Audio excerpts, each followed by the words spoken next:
പേരെ ഇനി നാളുകൾ പിന്നെയും കഴിഞ്ഞ ആഴ്ചയും ഒക്കെ പലരോട് ഇടപെട്ട ആരാധന കൂടിയില്ലല്ലോ എന്നാ നമുക്കൊരു ഇപ്പോഴത്തെ പേര് പുതിയത് മാറി. അത് അവർ ഓൺലൈൻ ചർച്ച് എന്നല്ല ക്യാമറ ചർച്ച് എന്ന ആൾക്കാർ ഇപ്പം വിളിക്കുന്നത്. ഒരു ക്യാമറ ചർച്ചിൽ പോയാൽ മതിയല്ലോ.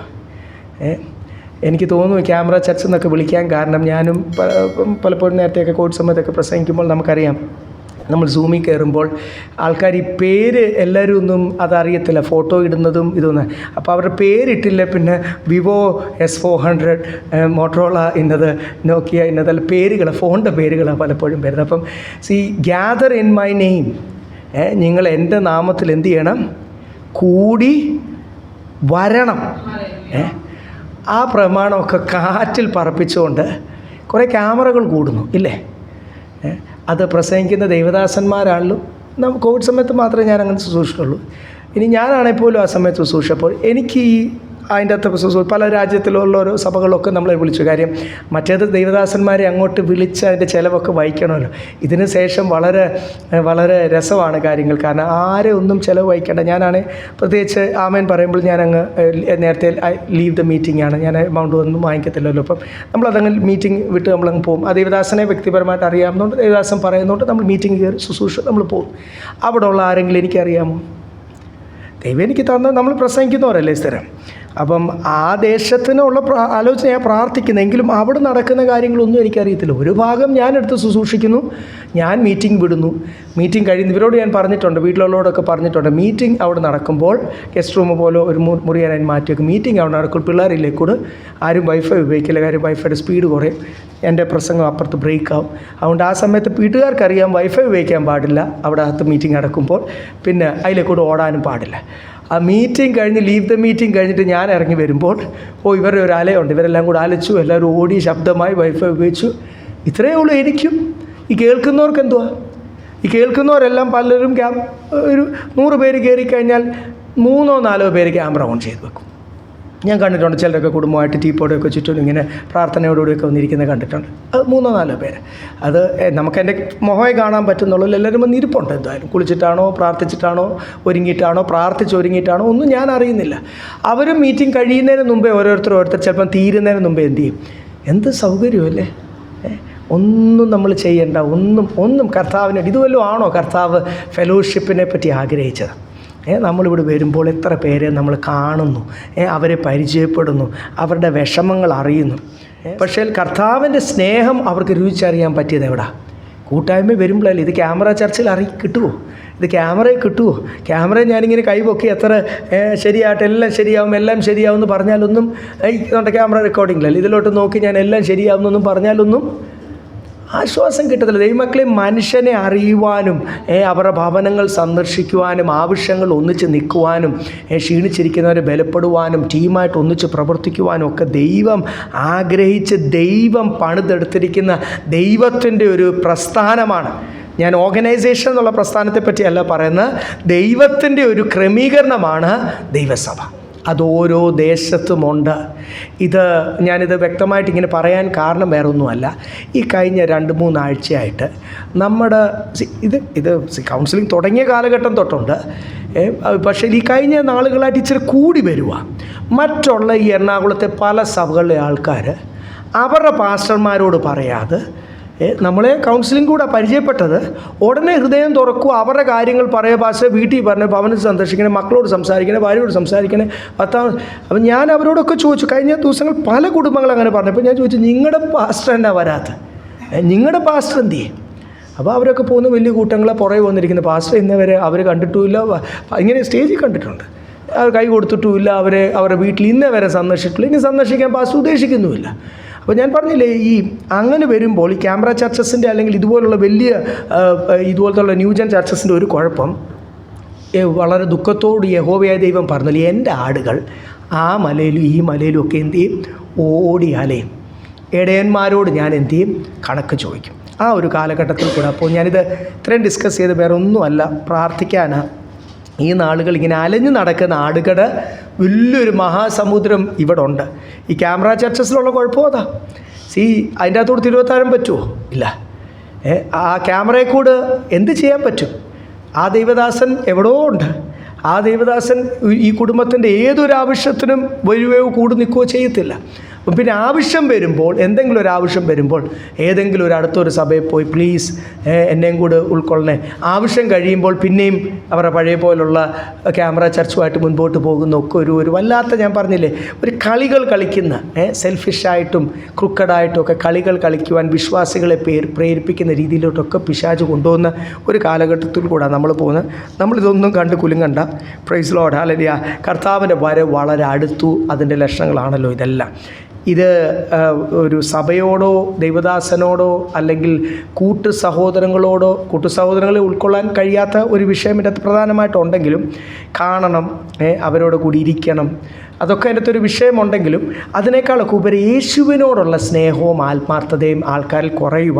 നമ്മൾ പ്രാർത്ഥിക്കുമ്പോൾ, നിങ്ങളൊക്കെ പ്രാർത്ഥിക്കുന്നവരാണല്ലോ എന്ന് വിശ്വസിച്ചാണ് ഞാൻ ഈ കാര്യങ്ങൾ ഇത്രയും തുറന്നു പറയുന്നത്.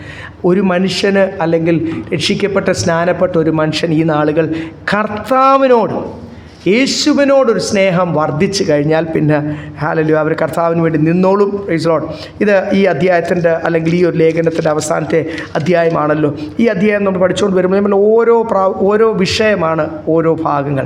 ആദ്യത്തെ 6-ാം അധ്യായം 1ഉം 2ഉം വാക്യങ്ങൾ അവിടെ വളരെ വ്യക്തമായിട്ട് നമ്മൾ പഠിച്ചു. റിലേഷൻഷിപ്സ്, വിശ്വാസികളായ യജമാന്മാരുണ്ട്, വിശ്വാസികളായ ദാസന്മാരുണ്ട്. നിങ്ങൾ രണ്ടുപേരും ഓർക്കണം, അങ്ങോട്ടും ഇങ്ങോട്ടും കരുതണം. ഇത് അവസാനം സഭയിൽ പ്രോബ്ലം ഉണ്ടാകില്ല. നിങ്ങൾ തമ്മിലുള്ള ബന്ധത്തിലെ പ്രോബ്ലം, ജോലിയിലുള്ള പ്രോബ്ലം അവസാനം എന്ത് ചെയ്യില്ല, സഭയിൽ പ്രോബ്ലം ഉണ്ടാകില്ല. രണ്ടുപേരും അത് ഓർത്തോണം. അവരെ അങ്ങനെ പഠിപ്പിക്കണം.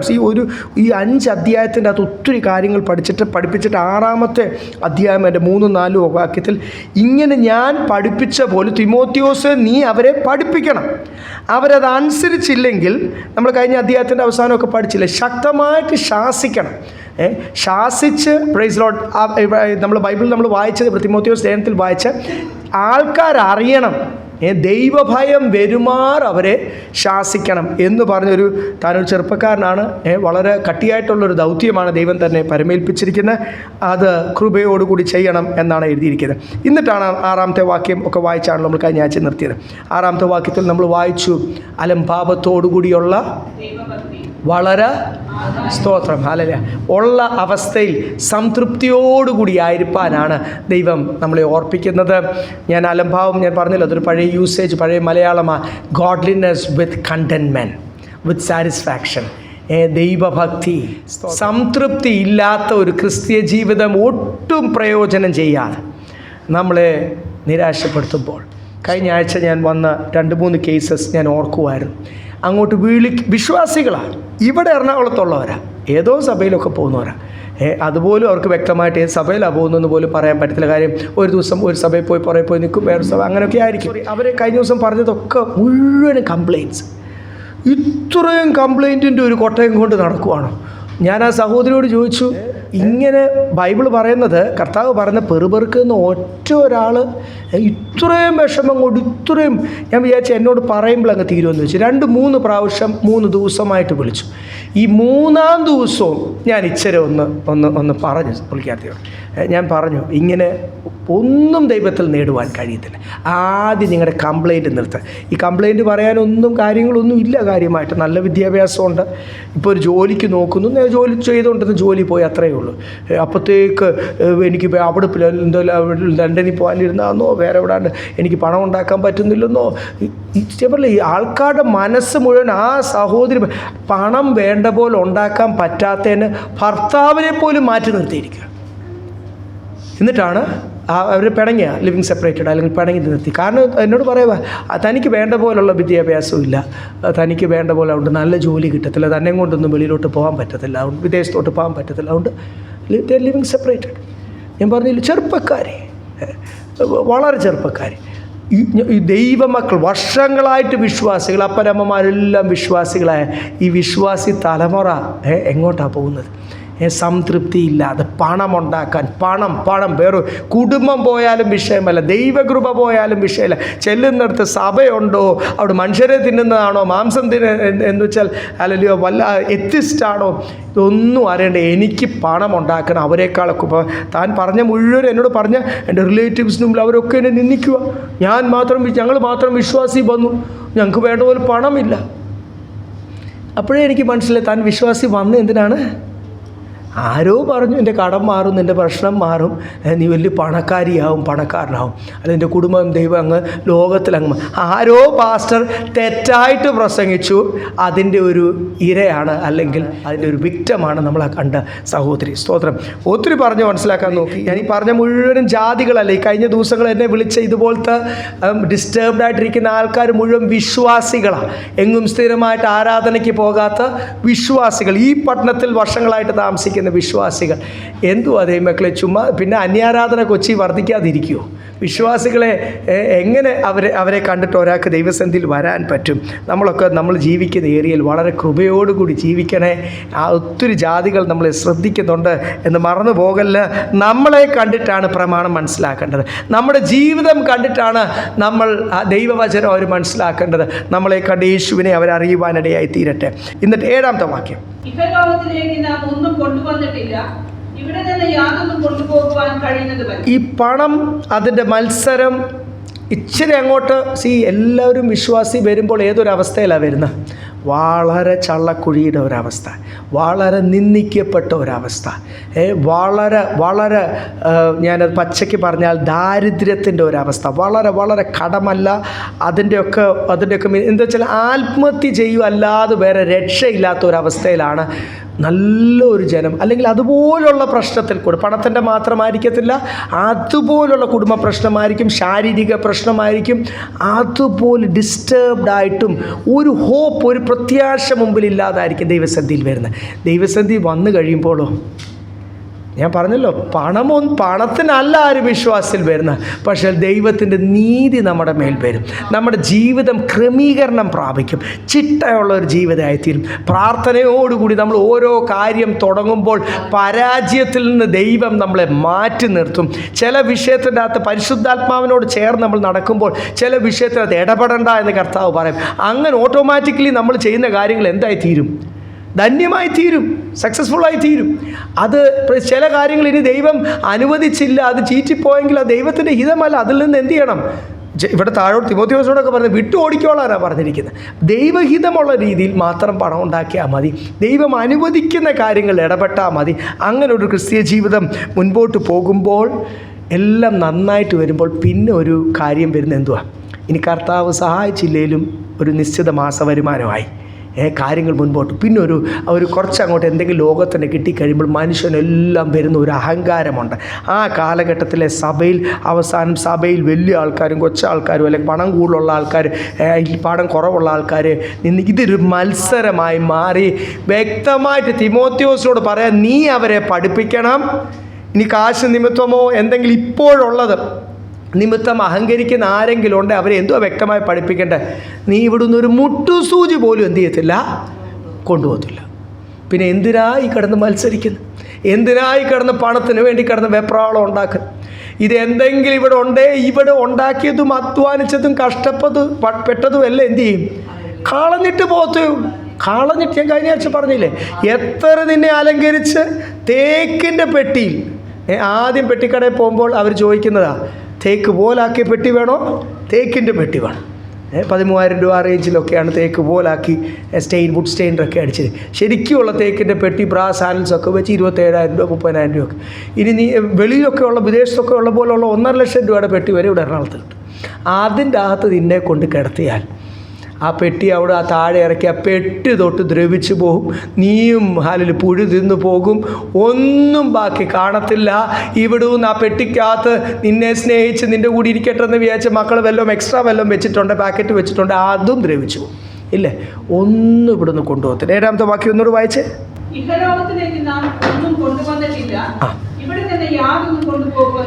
ഞാൻ 3-ാമത്തെ വാക്യത്തിലൊക്കെ വായിച്ചില്ലേ, യു ടീച്ച് ദിസ്. നീ അവരെന്ത് ചെയ്യണം? വ്യക്തമായിട്ട് പഠിപ്പിക്കണം. ഈ ടീച്ചിങ് ആണല്ലോ പ്രശ്നം. ഓരോ കാര്യവും നമ്മൾ പ്രായോഗിക ക്രിസ്തീയ ജീവിതത്തിൽ പഠിപ്പിക്കുമ്പോഴാണ് ഇളകുന്നത്, അല്ലെങ്കിൽ ഇളക്കം വരുന്നത് പ്രശ്നമാണ്. നമ്മുടെ ഈഗോയ്ക്ക് അല്ലെങ്കിൽ നമ്മുടെ വ്യക്തിത്വത്തിന് അതൊന്ന് ഉൾക്കൊള്ളുവാൻ കഴിയാതിരിക്കുന്നത്. നമ്മളെ പരിശുദ്ധാത്മാവ് ഒന്ന് ഡിസിപ്ലിൻ ചെയ്യുമ്പോൾ നമ്മൾ ഇളകിപ്പോകുന്ന അവസ്ഥകളൊക്കെ ദൈവസഭകൾ ഉണ്ടാകാറുണ്ട്. ഇവിടെ തിമോത്തിയോസോട് പറയും, ഇച്ചിരി കട്ടിയായ ജോലിയാണ്, നീ അവരെ പഠിപ്പിക്കണം. 8-ാമത്തെ വാക്യത്തിൽ ഒരു കാര്യം കൂടി അവരോട് പറയണം. ഉണ്മാനും ഉടുപ്പാനും ഉണ്ടെങ്കിൽ എന്ത് ചെയ്യണം? ഇവിടെ പറയുന്നത് മതി എന്ന് വിചാരിക്കുക. ഇച്ചിരി ബുദ്ധിമുട്ടുള്ള കാര്യമാ. ആരെങ്കിലും അങ്ങനെ മതി എന്ന് വിചാരിക്കുമോ? ഞാൻ വിചാരിക്കുമോ? നിങ്ങൾ വിചാരിക്കുമോ? എന്നെ ദൈവദൂതനായിട്ടൊന്നും എണ്ണണ്ട, ഞാനും മനുഷ്യനാണ്, ദൈവദാസനാണെന്നേ ഉള്ളൂ. ദൈവദാസനായതുകൊണ്ട് ഞാൻ എന്നെ തന്നെ ഒത്തിരി ശ്രദ്ധിക്കും എന്ന് മാത്രമേ ഉള്ളൂ. നമുക്കൊക്കെ നിനക്ക് കഴിക്കാനുണ്ടോ? അത് മതി. ഉടുപ്പാൻ ഡ്രസ്സുണ്ടല്ലോ, അത് മതി. ബൈബിൾ എന്തോ പറയുന്നത്? ഈ ലോകത്തിലെ ജീവിതത്തിനുള്ള മതി. ഒത്തിരി അതിനുവേണ്ടി വെപ്രാളം പിടിപ്പിച്ച് ഒത്തിരി ഗ്യാദർ ചെയ്യുക, ഒത്തിരി സ്വരൂപിക്കുക, ഒത്തിരി നിക്ഷേപത്തെപ്പറ്റി ചിന്തിക്കുക, പണം ഉണ്ടാക്കാനുള്ള മാർഗത്തെപ്പറ്റി ചിന്തിക്കുക, നാളത്തെക്കുറിച്ച് പണമില്ല എന്തായിത്തീരുന്നു ഇതൊന്നും വേണ്ട. പരിശുദ്ധാത്മാവ് വ്യക്തമാക്കുക, സഭകളെ പഠിപ്പിക്കണം. ഉണ്മാനും ഉടുപ്പാനും ഉണ്ടെങ്കിൽ മതി എന്ന് വെക്കുക. 6-ാമത്തെ വാക്യം തൊട്ട് ഒറ്റ കാര്യമാണ് പറയുന്നത്. ക്രിസ്തീയ ജീവിതത്തിന് സംതൃപ്തി ഇല്ലാത്ത ഒരു വലിയ സമൂഹമുണ്ട് ദൈവമക്കളുടെ ഇടയ്ക്ക്.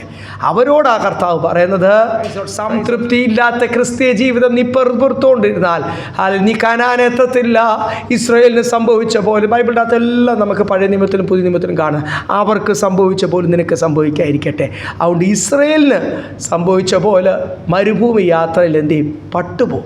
അതുകൊണ്ട് ഇവിടെ പറയുക, ഉണ്മാനും ഉടുപ്പാനും ഉണ്ടെങ്കിൽ മതി എന്ന് വെക്കുക. കാരണം മന്ന കൊടുത്തപ്പം പോലും അറിയാമല്ലോ. നമ്മളൊക്കെ ആണെങ്കിൽ ശമ്പളം കിട്ടുന്നുണ്ടേ, പണ്ട് ശമ്പളക്കാരങ്ങനെയാണല്ലോ, പിന്നെ കയ്യിൽ കാശ് തീർന്നു പോകുമെന്ന് വിചാരിച്ച് ആദ്യമേ സപ്ലൈക്കോയോ അല്ല അന്നത്തെ വല്ല സാധനങ്ങളൊക്കെ ന്യായവിലയ്ക്ക് കിട്ടുന്ന സ്ഥലത്ത് പോയിട്ട് ഒരു മാസത്തേക്കുള്ള സാധനം എന്ത് ചെയ്യും? ഇപ്പോഴൊന്നും ആൾക്കാരങ്ങനെ ചെയ്യുന്നത് കാണുന്നില്ല. ഇങ്ങനെ ഓടി സെപ്റ്റോ ആണെങ്കിൽ അപ്പം ഓർഡർ ചെയ്യുക, അല്ലെങ്കിൽ വേറെ എന്തെങ്കിലുമാണ് ഓടി കടയിലോട്ട് ഒരു സാധനം, പിന്നെയും ഓടി കടയിലോട്ട് 1/2 കിലോ. ഞാൻ പലപ്പോഴും വിചാരിച്ചിട്ടുണ്ട്, ഇങ്ങനെ ആൾക്കാരിങ്ങനെ പിള്ളേരിങ്ങനെ ഓടി വരുന്ന കണ്ടിട്ടുണ്ട് കടയിൽ. ഓരോ കടയിൽ നമ്മൾ നിൽക്കുമ്പോൾ കാണും. അപ്പോൾ അങ്ങനെയൊന്നും ഒരു കരുതൽ ഉള്ള, അല്ലെങ്കിൽ നമ്മളൊക്കെ ആഹാരത്തിന് വേണ്ടി ഒത്തിരി കരുതുമ്പോൾ നമ്മളൊരു കാര്യം ഓർത്തോണം, ദൈവത്തിൻ്റെ ഒരു രീതി മന്ന കൊടുത്തത് എങ്ങനെയാണ് അവർക്ക്? ഓരോ ദിവസത്തിന് ആവശ്യമാണ്. അതുകൊണ്ട് ദൈവത്തിൻ്റെ നടത്തിപ്പെന്ന് പറയുന്നത് നമ്മൾ ദൈവസന്നിധിയിൽ എത്രത്തോളം വിശ്വസ്തത ആവുന്നോ ദൈവത്തിൻ്റെ നീതി നമ്മുടെ മേൽ വെളിപ്പെടുത്തുകൊണ്ടിരിക്കും. ലജ്ജിച്ചു പോകാൻ അനുവദിക്കത്തില്ലെന്ന് കർത്താവ് നമുക്കൊരു വാഗ്ദത്തം തന്നിട്ടുണ്ടെങ്കിൽ ഉറപ്പായിരിക്കണം അത്. നമ്മൾ ആ വാഗ്ദത്തം മുറുകെ പിടിച്ചാൽ മതി. ലജ്ജിച്ച് പോകാൻ ദൈവം ഇനി യേശുവിൻ്റെ നാമം നിമിത്തോളം നിന്ന വേറെയാണ്. അത് വേറെ അല്ലേ, അത് നമ്മൾ കൊണ്ട് നടക്കേണ്ട ക്രൂശാണ്. നമ്മൾ യേശുവിന് വേണ്ടി നിൽക്കുമ്പോൾ ആൾക്കാർ നമ്മളെ നിന്ദിക്കുന്നത് വേറെയാ. അതും ഇതോട് കൂട്ടിക്കുഴയ്ക്കല്ലേ. നമുക്ക് ആവശ്യമുള്ളത് യഹോവ ഈരേ, ദൈവം നമുക്ക് തരും. സ്തോത്രം. അതുകൊണ്ട് അല്ലാതെ കർത്താവിൻ്റെ ജോലിയാണ് അത്. ദൈവം ലക്ഷക്കണക്കിന് അതിന് സ്വർഗീയ സൃഷ്ടികൾക്ക് വല്ല ക്ഷാമമുണ്ടോ? ദൈവത്തിൻ്റെ സ്റ്റാഫിന് ക്ഷാമമൊന്നുമില്ല.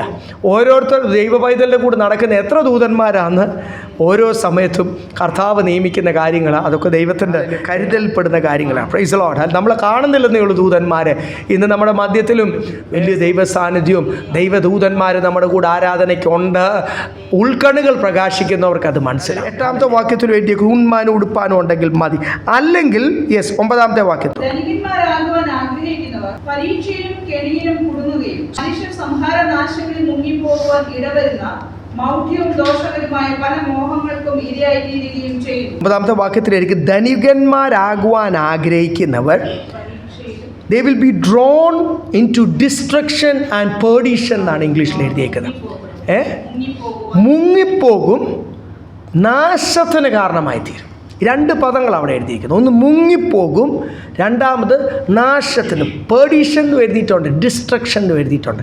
നിനക്ക് ധനികനാകുവാൻ ഒരാഗ്രഹം ഉള്ളിൽ വന്നാൽ അത് നിൻ്റെ നാശത്തിന് കാരണം.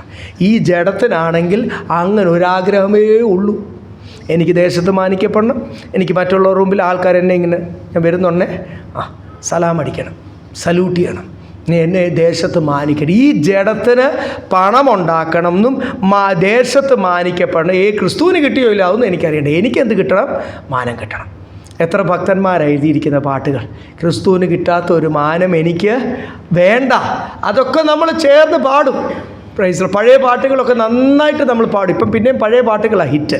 എവിടെ ഏത് പ്രോഗ്രാം പുതിയ കൺവെൻഷനൊക്കെ വെച്ച് പഴയ പാട്ടുകളൊക്കെ ഇപ്പോഴത്തെ പാട്ടുകാർ എടുത്തിട്ട് പാടുന്ന കാണാം. ചിലരൊക്കെ വെച്ച് ട്യൂണും മാറ്റുന്നുണ്ട്. ക്രിസ്തുവിന് കിട്ടാത്ത മാനം എനിക്ക് വേണ്ട എന്നാണ് പഴയ ഭക്തരെല്ലാം പാട്ടിൽ എഴുതിയിരിക്കുന്നത്. അത് നമ്മൾ അവരോടുകൂടി ആ ലിറിക്സൊക്കെ നന്നായിട്ട് നമ്മൾ പാടും. പക്ഷെ നമ്മുടെ കാര്യം വരുമ്പോൾ ഇവിടെ എഴുതിയിരിക്കുന്നത് അങ്ങനെ എന്തെങ്കിലും ജഡത്തിൽ വരും. അതുകൊണ്ടാണല്ലോ എൻ്റെ ജഡത്തിൽ ജഡമോഹം വരും, ദ്രവ്യാഗ്രഹം വരും, ലോകത്തോടുള്ള എല്ലാ ആഗ്രഹവും എൻ്റെ ജഡത്തിൽ വരും. കാര്യം ഈ ജഡം വന്നിരിക്കുന്നത് മണ്ണിലാണ്.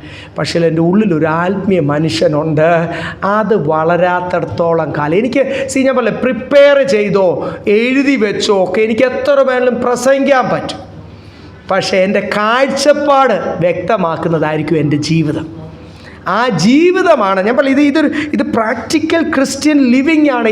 ഈ തീത്തോസിലും തിമോത്തിയോസിലും ഒക്കെ വളരെ വളരെ ഡീപ്പായിട്ട് ഇടപെടുന്ന. പത്രോസിലും ഉണ്ട്, ഒന്ന് യോഹന്നാൻ്റെ 3 ലേഖനങ്ങളിലും ഉണ്ട്. ഇതൊക്കെ ഇനി മുൻപോട്ട് നമ്മൾ പഠിച്ചു വരും. അതിൻ്റെ മുമ്പേ പിരിമുറുക്കങ്ങളൊക്കെ ആൾക്കാർക്ക് വരുന്നു. കാരണം ഇത് പ്രായോഗിക ക്രിസ്തീയ ജീവിതമാണ്. ആൾക്കാരെ തൊടുന്ന് മാത്രമല്ല, പണിയും, നിന്നെ ഉരുക്കും, നിന്നെ അച്ചിലേക്ക് ഒഴിക്കും. ദൈവപുത്രൻ്റെ സ്വരൂപത്തിലും സാദൃശ്യത്തിലും നിന്നെ ആക്കിയാൽ മാത്രമേ കാഹളം ഊതുമ്പോൾ കർത്താവിന് നിന്നെ സ്വീകരിക്കുവാൻ കഴിയത്തുള്ളൂ. Will receive you up into glory. ഹല്ലേലൂയ. തേജസ്സിലേക്ക് നിന്നെ എടുക്കണമെങ്കിൽ ഇതിൻ്റെ ഉള്ളിൽ, ഈ ടൈം ഫ്രെയിമിൻ്റെ ഉള്ളിൽ എന്ത് ചെയ്യണം? അതുകൊണ്ട് നമ്മൾ പ്രസംഗിക്കുന്നതല്ല നമ്മുടെ കാഴ്ചപ്പാട്. ഞാനാണെങ്കിൽ പോലും ഞാൻ പറയുന്നതല്ല. ആൾക്കാർ, ലോകം, നിങ്ങളെല്ലാം, എൻ്റെയും ജീവിതം, ഞാൻ നിങ്ങളുടെ ജീവിതം, കർത്താവ് നമ്മളെ നോക്കുമ്പോൾ ഇങ്ങനൊരാഗ്രഹം, ധനികനാകുവാനുള്ള ആഗ്രഹം എന്നിൽ വന്നാലും നിങ്ങളിൽ വന്നാലും ഇനി ആരിൽ വന്നാലും, ഇന്നത്തെ പ്രസംഗങ്ങളെല്ലാം എന്തുവാ ഇവിടെ എഴുതിയിരിക്കുന്നത്? If you desire to be rich you will be into destruction അല്ലെങ്കിൽ പെർഡിഷൻ. പരിശുദ്ധാത്മാവ് പറയുന്ന ഒരു കാര്യം. ഇന്നത്തെ പ്രസംഗങ്ങൾ എന്തോ ദൈവമക്കൾ നിങ്ങൾ പറ. ഞാൻ പറയുന്നില്ല. ഞാൻ പറഞ്ഞ ഇനി ആരെങ്കിലും കളിയാക്കിയെന്നോ അല്ല അങ്ങനെയൊക്കെ ഇനി എടുക്കണ്ട. നിങ്ങൾ പറ ഇന്നത്തെ പ്രസംഗങ്ങൾ എന്തുവാ? ഈ ഡിസയർ ടു ബി റിച്ച് അല്ലേ? എഴുതി വെക്കും കൺവെൻഷനിൽ. പണ്ട് ഇപ്പോൾ അത് എഴുതുന്നതും ഞാൻ കണ്ടില്ല. ഇപ്പോൾ ഡിജിറ്റൽ സ്ക്രീൻസ് ആണല്ലോ വരുന്നത്. പണ്ടത്തെ കൺവെൻഷൻ്റെ ഒരു ഹൈലൈറ്റാണ്. കൺവെൻഷൻ്റെ പുറകിൽ എന്തു കാണും? തീം കാണും. ആ തീമായിരിക്കും ആ പ്രസംഗിക്കാൻ വരുന്ന ദൈവദാസന്മാരോട് പറയും. എന്നോടും പലരും പറഞ്ഞിട്ടുണ്ട്. നമ്മളോട് പലപ്പോഴും പറയും, ഇങ്ങനെ വലിയൊരു മീറ്റിങ്സ് ആണെങ്കിൽ പറയും, ഞങ്ങളുടെ ഈ പ്രാവശ്യത്തെ മീറ്റിങ്ങിൻ്റെ തീം ഇതാണ്, പാസ്റ്റർ പ്രസംഗിക്കുമ്പോൾ എന്ത് ചെയ്യണം? ആ തീമിനെ ബേസ് ചെയ്ത് പ്രസംഗിക്കാൻ ദൈവദാസന്മാർ നല്ല കാര്യം ഒക്കെയാണ്. അതെങ്കിലും ഒരു ഭാഗമെങ്കിലും ഒന്ന് വൃത്തിയായിട്ടൊന്ന് ജനങ്ങൾ പഠിക്കുമല്ലോ. അപ്പോൾ ഓരോ ദൈവദാസന്മാർ അതേ വിഷയത്തിൽ ആഴത്തിൽ പ്രസംഗിക്കുമ്പോൾ, പലരും പ്രസംഗിക്കുമ്പോൾ അത് നല്ല കാര്യമാണ്. അതൊക്കെ നന്നായിട്ട് നടന്നാൽ. പക്ഷേ ഇപ്പോഴത്തെ കൺവെൻഷൻസിന് തീം അവിടെ ഫ്ലെക്സ് അടിക്കുകയോ ബോർഡ് അടിക്കുകയോ വെക്കും. പ്രസംഗം മുഴുവനും എന്തോ അതേ മക്കളെ. വലിയ വലിയ നമുക്കറിയാം മീറ്റിങ്സ് നടക്കുന്നു, വലിയ വലിയ കോൺഫറൻസസ് നടക്കുന്നു, വലിയ വലിയ കൺവെൻഷൻസ് നടക്കുന്നു. ഇവിടെ എല്ലാം തീമൊക്കെ അവിടെ എഴുതി ഭരിക്കും. കൺവെൻഷൻ പ്രാസംഗനാണോ? പിന്നെയും പ്രോഗ്രാം കിട്ടണോ? അതിനി ഒരു സഭയിൽ വിളിക്കുന്ന പൊതു ശുശ്രൂഷകനായ പ്രാസംഗനാണോ? അവനെ പിന്നെയും സഭയിൽ വിളിക്കണോ? എന്ത് പ്രസംഗിക്കണം? നിങ്ങൾ പറ. ക്രൂശൻ്റെ വചനം പ്രസംഗിച്ചാൽ എന്നോട്, ഞാൻ ഈ ടോക്കച്ച് ഹാളിൽ മീറ്റിങ്സ് നടത്തുമായിരുന്നു. അവിടുത്തെ റോട്ടറി ഹാളുണ്ടല്ലോ ക്ലബിന്, അത് എൻ്റെ പഴയ വീഡിയോസൊക്കെ ഇരിപ്പുണ്ട്. അവിടെ വന്ന ഒരു വലിയൊരു കുടുംബം, ഒരു ധനികനായ കുടുംബം. ആ പുള്ളിയാണ് ആ മീറ്റിങ്ങിൻ്റെ ചിലവുകളൊക്കെ വഹിക്കുന്നത്. അതിൻ്റെ അടുത്ത ചോയ്സ് ഗാർഡനിൽ തന്നെ താമസിക്കുന്ന കുടുംബം, ലാസ്റ്റിലുള്ള ഫ്ലാറ്റിൽ താമസിക്കുന്ന, ഗ്രൗണ്ട് ഫ്ലോറിൽ താമസിക്കുന്ന കുടുംബം. പുള്ളി എന്നോട് പറഞ്ഞു, പലപ്പോഴും പുള്ളി അറേഞ്ച് ചെയ്യും മീറ്റിംഗ്, എന്നെ പ്രസംഗിക്കാൻ വിളിക്കും. പുള്ളിയും പഴയൊരു നല്ല വിശ്വാസിയാണ്. അതുകൊണ്ട് പുള്ളിക്ക് പ്രസവം കേൾക്കുമ്പോൾ വലിയ സന്തോഷമാണ്. പക്ഷേ പുള്ളിയുടെ ആഗ്രഹം എന്തുവാ? മീറ്റിങ്ങിന് ആൾ കൂടണം. പുള്ളി എന്നോട് സ്നേഹമുണ്ട്, വലിയ അടുപ്പമുണ്ട്. എന്നോട് പറയും, പക്ഷേ നമ്മൾ ഇങ്ങനത്തെ പോയിൻറ്റ്സൊക്കെ പ്രസംഗിക്കുമ്പോൾ ആൾക്കാർ കൂടത്തില്ല. ഇതൊന്നും, ഈ ക്രൂശിൻ്റെ വചനമൊന്നും ഇപ്പോൾ ആൾക്കാർക്ക് വേണ്ട. പുള്ളി എന്തോ എന്നോട് സ്നേഹത്തിൽ പറഞ്ഞ് മനസ്സിലാക്കാൻ ശ്രമിച്ചത്. ഒരു 2.5-3 വർഷത്തോളമായി അവിടെ ശുശ്രൂഷ.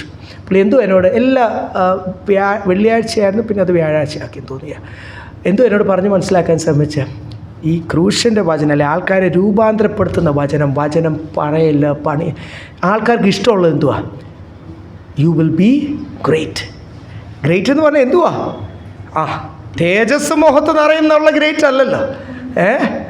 നിൻ്റെ സ്ഥിതി മാറും. സ്ഥിതി മാറും എന്ന് പറഞ്ഞാൽ എന്തോ ഉദ്ദേശിക്കുന്നത്? നീ പണ്ടത്തെ സ്ഥിതികളെല്ലാം അതിനെല്ലാം ഉണ്ട്. ഭൗമികമല്ലേ കംപ്ലീറ്റ്ലി ഉദ്ദേശിക്കുന്നത്. ജോലി സ്ഥലത്ത്, താമസിക്കുന്ന സ്ഥലത്ത് നിനക്ക് ഇപ്പോഴുള്ള അതെല്ലാം മാറി നിൻ്റെ വരുമാനം തൊട്ട് നിൻ്റെ ലൈഫ് സ്റ്റൈൽ, നിൻ്റെ way of living, standard of living അതൊരു വേറെ ലെവലിലായിരിക്കും. അതല്ലേ ഉദ്ദേശിക്കുന്നത്? നിൻ്റെ സ്ഥിതി മാറും. എനിക്ക് ആ പദങ്ങളെല്ലാം ഒന്നും അറിയത്തില്ല. ഞാൻ ഈ സൈസ് കേൾക്കാൻ പോകാറില്ല, കേട്ടിരിക്കാറില്ല. ഓൺലൈനായിട്ടും ഓഫ്ലൈനായിട്ടും ഒന്നും കയറി എത്ര കൺവെൻഷൻസിന് ഫ്രണ്ടിൽ പോയിരുന്ന സ്നേഹമുള്ളവർ വിളിച്ചു. സ്റ്റേജ് ഇരിക്കുന്നവർക്കും അറിയാം. കർത്താവ് ദൈവത്തിൻ്റെ ആത്മ പറഞ്ഞു, ഞാനും പപ്പയൊക്കെ ഇത് പണി ചെയ്തിട്ടുണ്ട് എത്ര പ്രാവശ്യം. അപ്പോൾ ഒരു വട്ടം ദൈവം നമ്മളെ സ്നേഹിക്കുന്നവർ വിളിക്കുന്ന സ്റ്റേജിൽ നിന്ന് ഇറങ്ങി പോകാൻ പറ്റുമോ? സീനിയർ ദൈവദാസന്മാരായിട്ട് അവരിപ്പോട്ടെ. ഒരു സ്ഥലത്തു നിന്ന് ദൈവത്തിൻ്റെ പരിശുദ്ധാത്മാവ് പറഞ്ഞു, ഈ ദൈവദാസന്മാർ ഈ സൈസ് പ്രസംഗിക്കുമ്പോൾ, വല്ലാതെ പ്രസംഗിക്കുമ്പോൾ അവിടെ നിന്ന് എഴുന്നേറ്റ് പോകാൻ പറഞ്ഞു.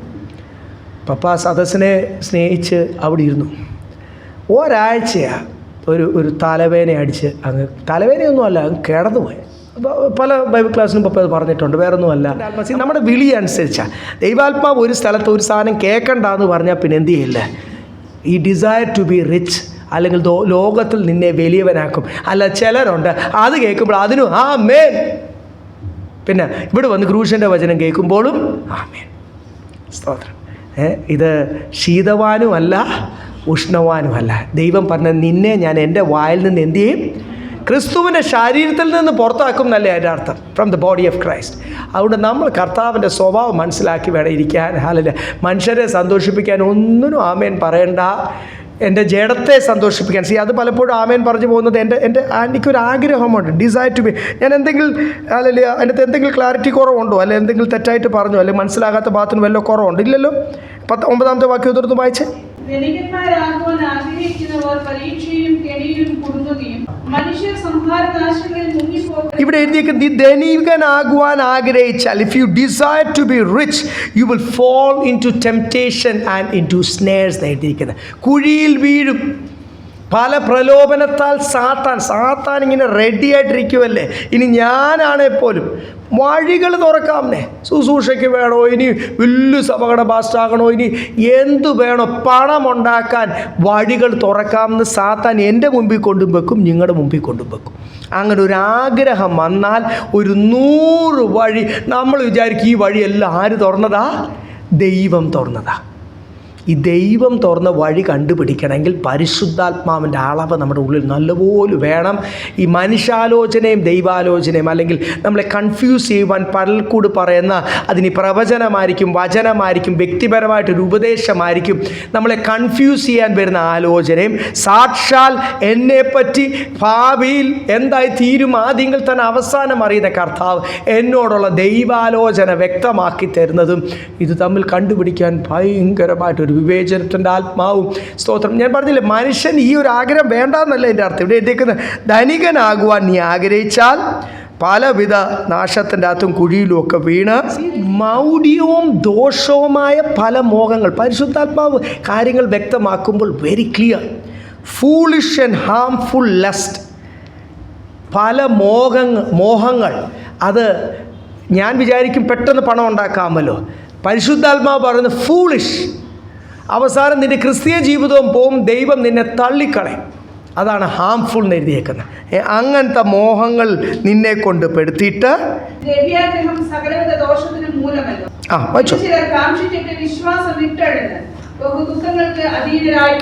ലാസ്റ്റ് ഈ ദ്രവ്യാഗ്രഹം അങ്ങോട്ട് ഉള്ളിൽ വർദ്ധിച്ചു വന്ന് വലിയ ദുഃഖത്തിന് കാരണമായി തീരും. ദൈവമക്കളെ, ഈ സാത്താൻ ഒരാളെ കാഴ്ചപ്പാട് മാറ്റിക്കളയുന്നത്, സാത്താൻ ഒരാളെ വീഴ്ത്തിക്കളയുന്നത്, അവരുടെ വിളിയിൽ നിന്നും സത്യത്തിൽ നിന്നും മാറ്റിക്കളയുന്നത് പെട്ടെന്നൊരു ദിവസം കൊണ്ടല്ല, ഇത് പതുക്കെ. അതുകൊണ്ട് ഈ നമുക്ക് നല്ലപോലെ കൃഷി ചെയ്യുന്നവർക്കറിയാം, ആ കൃഷിക്ക് ദോഷമായ എന്ത് കള വന്നാലും നമ്മൾ അതിനെ എന്ത് ചെയ്യും?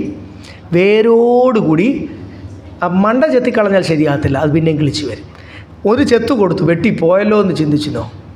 വേരോടുകൂടി ബിൽഡിങ്ങിലൊക്കെ ഇങ്ങനെ ഇത്തിളുകൾ പോലെ ഇരിക്കുന്ന കാണാം, ഷെയ്ഡിലൊക്കെ. അപ്പോൾ നമ്മൾ എന്ത് ചെയ്യും? അതിന് എത്ര പറിച്ചാലും അതിൻ്റെ വേരൊക്കെ ആഴത്തിൽ പോയിട്ടുണ്ട്.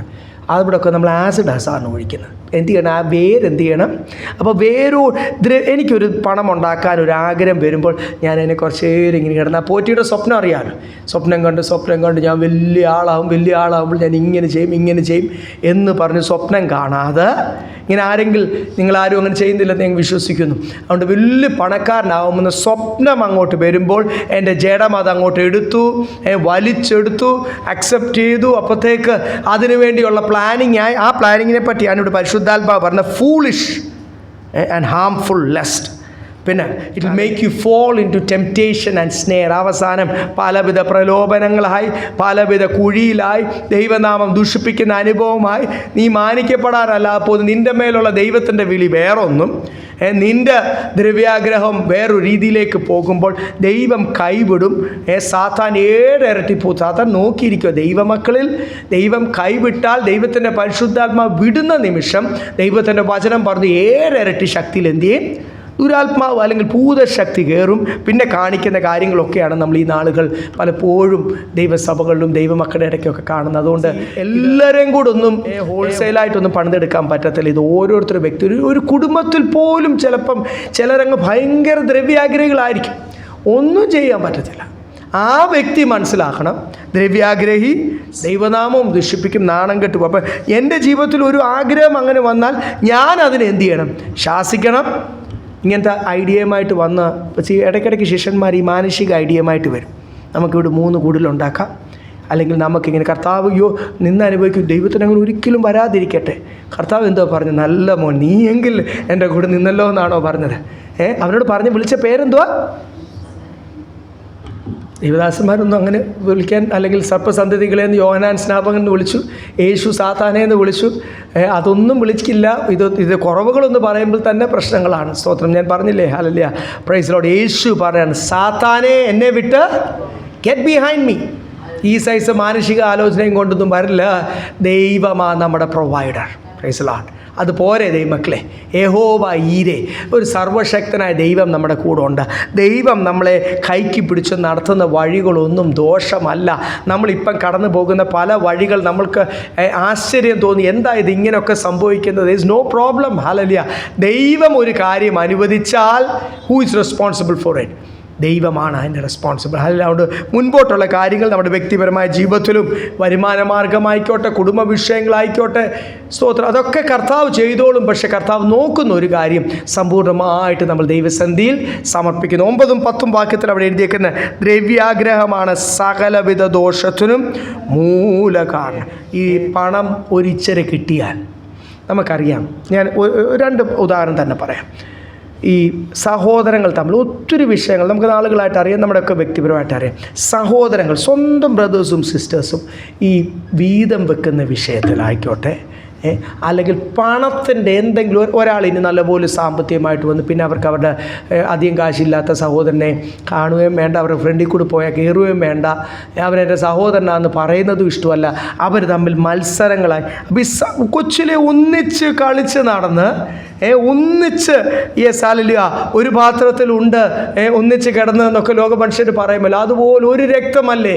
അങ്ങനെ സന്തോഷിച്ച് വളർന്ന് നടന്ന ആംഗ്ലയും പെങ്ങളും ആകാം, ബ്രദേഴ്സ് ആകാം, സിസ്റ്റേഴ്സ് ആകാം, സഹോദരങ്ങൾ, ഇച്ചിരി കഴിഞ്ഞ് കാശിൻ്റെ കാര്യവും പണത്തിൻ്റെ വിഷയമൊക്കെ വരുമ്പോൾ മത്സരങ്ങൾ വരും. അപ്പം പണം വർദ്ധിക്കുമ്പോൾ എന്തു വർദ്ധിക്കും?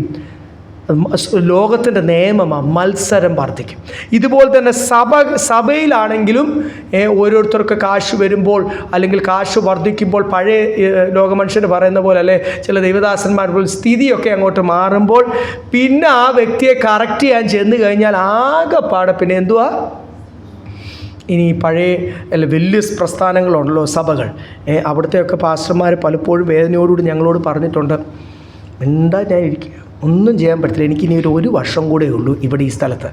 അപ്പം ഞാൻ പിന്നെ അടുത്ത ട്രാൻസ്ഫർ കിട്ടി. അടുത്ത സ്ഥലത്ത് ചെല്ലുമ്പോൾ ഇതുപോലത്തെ വലിയ സാധനങ്ങൾ അവിടും കാണും. അവർ സെക്രട്ടറിമാരായിരിക്കും, കമ്മിറ്റിയിലെ മെമ്പറായിരിക്കും. പല ദൈവദാസന്മാർ ഞങ്ങളോട് പറഞ്ഞിട്ടുണ്ട് അവർക്ക് കുമ്പനാട് നല്ല പിടിയാണ്. എൻ്റെ അർത്ഥം എന്തോ കേന്ദ്രത്തിൽ പിടിയുണ്ട്. ഞങ്ങൾ ഞങ്ങൾ സത്യം പറഞ്ഞാൽ അങ്ങനെ ഒരു സഭയുടെ മെമ്പേഴ്സായിരുന്നു ഞങ്ങളും. പക്ഷെ അവിടുന്ന് മാറാൻ കാരണം ഈ MDS ഉണ്ടാകാൻ കാരണം എല്ലാം എന്നാണെന്നറിയാം. ഞങ്ങൾ കണ്ടിരിക്കെ അവിടെ ഒരു ചെറുപ്പക്കാരനായ നല്ലൊരു ദൈവദാസൻ പറഞ്ഞു, നല്ലൊരു വചനമൊക്കെ പഠിപ്പിക്കുന്ന ഒരു ദൈവദാസനാണ്. ഞങ്ങൾ പറയുന്നതിന് അത്രയൊന്നും സ്ട്രോങ് ആയിട്ട് പുള്ളി പറയത്തില്ല, എങ്കിലും പുള്ളി വചനമൊക്കെ പഠിപ്പിക്കും. വചനം പഠിപ്പിച്ചപ്പോൾ ഓരോ കറക്ഷൻ്റെ ഏരിയ വന്നപ്പോൾ അവിടുത്തെ സെക്രട്ടറി അപ്പച്ചൻ നല്ല ഹോളുള്ള ആൾ, അവിടെ മക്കളെല്ലാം വിദേശത്ത്, ഇവിടുത്തെ ഈ വലിയ പാസ്റ്റർമാരെല്ലാം ചെല്ലുമ്പോൾ അവരുടെ മക്കളുടെ അടുത്താണ് താമസിക്കുന്നത്. ആ പുള്ളിയെ നേരിട്ട് എന്ത് ചെയ്തു, പുള്ളിയുടെ ഭാര്യ 8 മാസം ഗർഭിണിയായിരിക്കുന്ന സമയത്ത് ആ പാസ്റ്റർ ആവുന്നത് പറഞ്ഞു ഒരു 6 മാസം കൊണ്ട് നീട്ടില്ല. പുള്ളി ഒരു ഒരു പാസ്റ്ററിന് 3 വർഷം കൊടുക്കുമല്ലോ, ഈ പാസ്റ്റർ വന്നിട്ട് 1 വർഷമേ ആയുള്ളൂ. ആ പാസ്റ്ററിനെ അവിടുന്ന് 2 ദൈവദാസന്മാരെ ഒരു കാരണവുമില്ലാതെ അവിടുന്ന് കരയിപ്പിച്ച് വിടുന്നത് കണ്ടപ്പോൾ, രണ്ടാമത്തെ ദൈവദാസൻ കരഞ്ഞു പോകുന്നത് കണ്ടപ്പോൾ, ആ ദൈവദാസന്മാർ കരഞ്ഞാ പോകുന്നത്. അങ്ങനെ കണ്ടപ്പോഴാണ് ഞങ്ങളുടെ വീടിൻ്റെ ഫ്രണ്ടിലാണ് ആ സഭ. അതുകൊണ്ട് ഞങ്ങൾ വേറൊരു സഭയിൽ ഞങ്ങൾ വന്നു കഴിഞ്ഞാൽ അവിടെ സഭയിൽ തുടങ്ങാൻ പറ്റുന്ന ഫ്രണ്ടിലാണ് സഭ. ഞങ്ങൾ എന്ത് ചെയ്തു, ഇനി തൊട്ട് ആ സഭയിലില്ല എന്ന് പപ്പ പറഞ്ഞാണ് അവിടുന്ന് മാറിയത്. അപ്പോൾ ഞാൻ പറഞ്ഞത്, ഈ വലിയ പ്രസ്ഥാനങ്ങൾ ഇതുപോലെ കറക്ഷൻ ആരെങ്കിലും ചെന്ന് കഴിഞ്ഞാൽ കമ്മിറ്റി അവരെ പറപ്പിക്കും. ആ സെൻറ്ററിൽ നിന്നല്ല, ആ ജില്ല വിട്ട്. ഇപ്പോൾ സെൻറ്ററിലാണെങ്കിൽ നിങ്ങൾ മനസ്സിലാകണം, പാസ്റ്റർമാർക്ക് വരുന്ന പാട് ഓരോ 3 വർഷവും CBSEയിലോ ICSEയിലോ സ്കൂളിലോ ഒക്കെ. ഇപ്പോഴത്തെ സ്കൂളിലെ എറണാകുളത്തെ ഡൊണേഷൻ 3 ലക്ഷം രൂപയാണ്. ഇപ്പോഴല്ല, പണ്ടേ അങ്ങനെയാണ്. ഞങ്ങളൊക്കെ പിള്ളേർക്ക് കൊടുക്കുന്ന സമയത്ത് തന്നെ 1.5 ലക്ഷം രൂപയാണ്. ഇത്രയും ഡൊണേഷനും കൊടുത്ത് സ്കൂൾ അഡ്മിഷൻ എടുത്തു കഴിഞ്ഞിട്ട് നമ്മൾ അവിടുന്ന് പെട്ടെന്ന് 3 വർഷം കഴിയുമ്പോൾ അവിടുന്ന്, അല്ലെങ്കിൽ പെട്ടെന്ന് ആ സെൻറ്ററിൽ നിന്നേ പോയി കഴിഞ്ഞാൽ പിന്നെ അവർക്ക് സ്കൂളിൽ പോലും പോകാൻ പറ്റില്ല. അപ്പം ഇങ്ങനെ ഓരോ പ്രാവശ്യവും ഡൊണേഷൻ കൊടുക്കണം, സ്കൂൾ മാറണം. പെന്തിക്കോസുകാർക്ക് സ്കൂളുകളൊന്നും അധികം ഇല്ലല്ലോ. അപ്പം ഞാൻ പറഞ്ഞില്ല, അങ്ങനെ വല്ലതും ഉണ്ടെങ്കിൽ അല്ലെ പാസ്റ്റർമാർക്ക് ഒരു ഡിസ്കൗണ്ട് വല്ലതും തരത്തുള്ളൂ. എവിടെ ചെന്നാലും പാസ്റ്റർമാരാന്ന് പറഞ്ഞാൽ ഡൊണേഷനൊക്കെ കൊടുത്തല്ലേ പറ്റും. അപ്പം അവരെന്ത് ചെയ്യും, മിണ്ടാതെ തിമോത്തിയോസിനോട് പറയുക, അവരെ കറക്റ്റ് ചെയ്യണം. ഇവിടെ 10ാമത്തെ വാക്യത്തിൽ നമ്മൾ കണ്ടില്ലേ, അല്ലെങ്കിൽ ബഹുവിധ കഷ്ടത്തിന്. നമുക്ക് കഴിഞ്ഞ ആഴ്ച നമ്മൾ ചില വാക്യങ്ങൾ ചിന്തിച്ചല്ലോ, സങ്കീർത്തനത്തിലാണെങ്കിലും സഭാപ്രസംഗിയിലും ഒക്കെ എഴുതിയിരിക്കും, നീ എത്ര വലിയവനായി കഴിഞ്ഞാലും ഈ കാണുന്നതെല്ലാം എന്തുവാണ്, മായ. ഇത് മുഴുവനും മായ. എത്ര വലിയ സ്ഥിതിയിൽ നീ ആയിക്കഴിഞ്ഞാലും ഈ കാണുന്നത്, ഈ ലോകത്തിലെ പണം, ഇതെല്ലാം മായ, ഇതൊന്നുമില്ല. യാക്കോബിൻ്റെ ലേഖനം നിങ്ങൾ എടുത്തു കഴിഞ്ഞാൽ അതിൻ്റെ 5ാമത്തെ അധ്യായം, അതിൻ്റെ തുടങ്ങുന്ന വാക്യങ്ങൾ തൊട്ട് എഴുതിയിരിക്കുന്നത്, ധനവാന്മാരെ നിങ്ങൾക്ക് അയ്യോ. ജസ്റ്റ് അതിൻ്റെ 1, 2, 3 വാക്യം, 6ാമത്തെ വാക്യം വരെ പിന്നീട് വായിച്ചോ. അതിൻ്റെ 1, 2 വാക്യം, 1ഉം 2ഉം മാത്രം ഒന്ന് വായിച്ചു. യാക്കോബ് 5ൻ്റെ 1ഉം 2ഉം. അല്ലയോ ധനവാന്മാരെ, നിങ്ങളുടെ മേൽ വരുന്ന ദുരിതങ്ങൾ നിമിത്തം കരഞ്ഞു മുറയിടുവിൻ. നിങ്ങളുടെ ധനം ദ്രവിച്ചു, പുഴുവരിച്ചും പോയി. നിങ്ങളുടെ പൊന്നും വെള്ളിയും കറ പിടിച്ചു, ആ കറ നിങ്ങളുടെ നേരെ സാക്ഷിയാകും. ധനവാന്മാരെ നിലവിളിച്ച് എന്ത് ചെയ്യണം, കരഞ്ഞു മുറയിടുവീൻ, വാലച്ച് കരഞ്ഞ് വിലപിക്കുവാൻ. അപ്പോൾ പണം വർദ്ധിക്കുമ്പോൾ, ഒരാൾക്ക് പണം ആവശ്യത്തിലും അധികം ആകുമ്പോൾ ആ വ്യക്തി അഹങ്കാരിയായി തീരും. ആ വ്യക്തി ദൈവത്തിനെ വകവെക്കത്തില്ല. ദൈവവചനം ആ വ്യക്തിക്ക് ഒരു വിഷയവുമല്ല. ആ വ്യക്തിയുടെ നിത്യത പോകും. വിശ്വാസികളായ ധനവാന്മാരോടാണല്ലോ ഈ പറഞ്ഞിരിക്കുന്നത്. യാക്കോബിൻ്റെ ലേഖനമല്ലേ, സഭയ്ക്കുള്ള ലേഖനമല്ലേ ഇത്. പരസ്യോത്തിന് പ്രസംഗിക്കേണ്ട, അല്ലെങ്കിൽ ജാതികളോട് വിളിച്ചു പറയേണ്ട ദൂതല്ലല്ലോ ഇത്, സഭയോട് പറയുന്ന. അത് ഞാൻ പറഞ്ഞില്ല, അവസാനത്തെ ലേഖനങ്ങളൊക്കെ വളരെ ഷാർപ്പായിട്ടുള്ള ലേഖനങ്ങൾ. അപ്പം ധനവാന്മാരോട് പറഞ്ഞിരിക്കുന്നത്. അതുകൊണ്ടാണ് ഇവിടെ എഴുതിയേക്കുന്ന, ഒരുവൻ ധനികനാകുവാൻ. ലൂക്കോസിൻ്റെ സുവിശേഷം 6ാം അധ്യായത്തിലും യേശു കർത്താവ് തന്നെ പറയുന്നു. അത് വായിക്കേണ്ട, പിന്നീട് വായിച്ചാൽ മതി. അവിടെ എഴുതിയിരിക്കുന്ന ധനവാന്മാരെ നിലവിളിക്കുവാൻ എഴുതിയിരിക്കുന്നത്. നിൻ്റെ ധനം നിമിത്തം തന്നെ നീ എന്തു ചെയ്യും, നിൻ്റെ നിത്യത പോകും. അതുകൊണ്ട് നമ്മൾ പ്രാർത്ഥിക്കേണ്ട ഒരു കാര്യം, വളരെ വ്യക്തമായിട്ടല്ല ഇത്രയും ധനികനായ ശലോമോൻ പോലും സദൃശവാക്യത്തിൻ്റെ അകത്ത് എഴുതിയിരിക്കുന്നത്, feed me with the food allotted to me, അല്ലേ? സദൃശവാക്യം 30:8 അവിടെ എഴുതിയിരിക്കുന്നത്, എനിക്കുള്ള കോട്ട തന്ന് എന്നെ നടത്തണം. അതാണ് നിത്യതയെ പോകുവാൻ ഏറ്റവും നല്ലത്. ദൈവം പലപ്പോഴും നമ്മളെ അങ്ങനെയൊക്കെ, നമ്മളെല്ലാവരും അങ്ങനെ നടത്തുമ്പോൾ നമ്മൾ വിചാരിക്കും, എന്നെ എപ്പോഴും എന്നെ ഇങ്ങനെ തന്നെ നടത്തും, മറ്റുള്ളവർക്ക് അങ്ങനെയല്ലല്ലോ, ഇങ്ങനെയാണ്. അവരുടെയൊക്കെ വിളി വേറെ ആയിരിക്കും. എന്നെ കർത്താവ്, അല്ലെ നമ്മളെ ഓരോരുത്തരെ കർത്താവ് വിളിച്ചിരിക്കുന്ന അന്നത്തേക്കുള്ള, അല്ലെ ഓരോ സമയത്ത് ആവശ്യമുള്ളത് തന്ന് ദൈവം നമ്മളെ നടത്തുന്നത് ദൈവത്തിൻ്റെ ഒരു കരുതലാണ്. നമ്മുടെ നിത്യത നഷ്ടപ്പെടാതിരിക്കാനാണ്. നമ്മൾ ഒരു കാര്യം മാത്രം ശ്രദ്ധിച്ചാൽ മതി, ഡിസയർ ടു ബി റിച്ച്. ധനികനാകുവാൻ ഒരുവൻ ആഗ്രഹിച്ചാൽ. പലപ്പോഴും ആൾക്കാർ പറയുന്നുണ്ട്, പണമില്ലാതെ പറ്റുമോ? പണമില്ലാതൊന്നും പറ്റത്തില്ല, എല്ലാത്തിനും പണം വേണം. അല്ലല്ല, പണത്തിൽ നിൻ്റെ മനസ്സ് വരില്ലെന്നേ ഉള്ളൂ. നിനക്ക് ആവശ്യമുള്ള കാര്യങ്ങൾ ദൈവം തരും, അത്യാഗ്രഹവും വരില്ല. ഇപ്പോഴെന്നെ നടത്തുന്നത്. അതുകൊണ്ടാണ് ഇവിടെ എല്ലാം നമ്മൾ ഈ 6ാമത്തെ വാക്യം തൊട്ട് വായിക്കുന്നത്. സംതൃപ്തി എത്ര പേർക്കാണ് പറ്റുന്നത്? Praise Lord. കംപ്ലൈൻ്റ് ഒന്നുമില്ല. നമ്മുടെ പ്രാർത്ഥനയിൽ എവിടെയെങ്കിലും കംപ്ലൈൻറ്റ് വരുന്നുണ്ടോ? ഇന്ന് നമുക്ക് പകൽക്കാലം തീരുമാനം. വെറുതെ വചനം കേട്ട് പോകുവാൻ കഴിയത്തില്ലല്ലോ. കൂടുതൽ വചനം കേൾക്കുന്ന അനുസരിച്ച് കൂടുതൽ ദൈവവചന പ്രകാരം ജീവിക്കുവാൻ നമ്മൾ ബാധ്യസ്ഥരായി തീരുവാൻ, അല്ലെങ്കിൽ ശിക്ഷ കിട്ടത്തില്ലേ? അതുകൊണ്ട് നമുക്കിത് പകൽക്കാലം ദൈവസന്നിധിയിൽ, കർത്താവേ, എൻ്റെ പ്രാർത്ഥനയിൽ എവിടെയെങ്കിലും ഒരു കംപ്ലയിൻറ്റ് വരുന്നുണ്ടെങ്കിൽ ഇനി ആ കംപ്ലയിൻറ്റ് വരത്തില്ല. നമുക്ക് എന്താഹാരം ലഭിച്ചാലും സ്തോത്രം. അതിന് രുചി ഉണ്ടെങ്കിലും സ്തോത്രം, രുചിയില്ലേലും പ്രൈസ് ദി ലോർഡ്. ഹല്ലേലൂയ.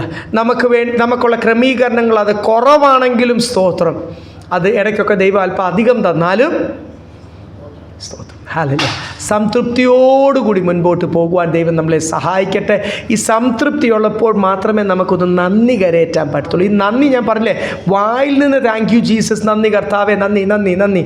ഈ ചില സഭകളുള്ള സോത്രാം സോത്രാം എന്നൊക്കെ പറയുന്നുള്ളൂ. ഇതൊരു നന്ദി നന്ദി നന്ദി അങ്ങനല്ല. ഇത് ഹൃദയത്തിൽ നിന്ന് ഉയരണം.